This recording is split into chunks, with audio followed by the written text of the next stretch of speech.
difference between Hinduism and Hindutva? Is it the same thing or not? You've been asked this a million times, but still. Hindutva is a religio-political civilizational construct which is resistive in nature to protect Hindu dharma and its adherents.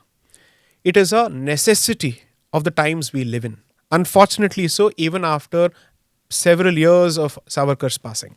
And I've said this in my debate with Mr. Tharoor or Dr. Tharoor, that it came much before Savarkar and it was actually formulated by Chandranath Boshu. Not Savarkar. Savarkar did not coin Hindutva, it came much before him. And a detailed extract exists, an exposition of what is Hindutva. So Hindutva in that particular sense, Twa translates to ness, and therefore it's Hindu-ness. And it is to say, wear that identity with pride. So Hinduism is the object of protection. Hindutva is both the sword as well as the shield to protect that particular Hindu nature. That's the answer. Now, from my perspective, what does it translate to? I've clearly said in the first book that a civilizational attempt at rediscovering your roots and reinscribing your values on the political establishment is Hindutva. And it is perfectly justified. We don't need to be apologetic about it even one bit. So Hinduism can coexist peacefully along with Hindutva. They don't need to be in dissonance with each other. The existence of Hinduism in the current day is predicated on Hindutva being kept alive. If Hinduism were living in peacetime, Hindutva will sleep.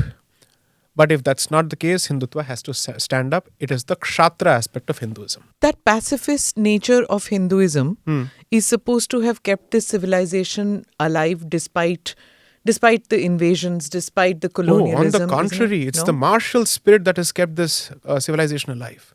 The Vijayanagar Empire, Rana Pratap, the Marathas. Do you think they were being peaceful and therefore they were let alive? No, not at all. Pacifism has crept into this country after the introduction of the Arms Act under the British, where they chose to take away your weapons.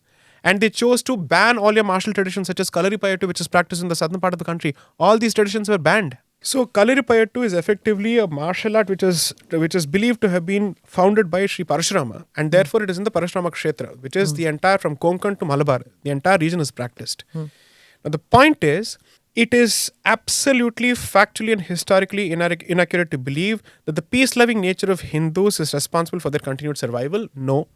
It's the sword that protected you. Someone constantly wielded the sword.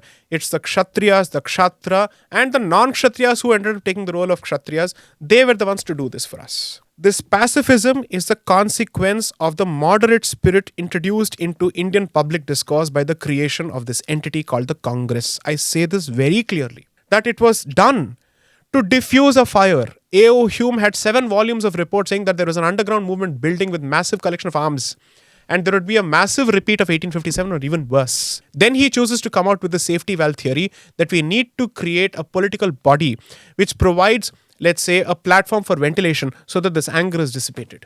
And therefore we have our ears to the ground. That ears to the ground is the Congress.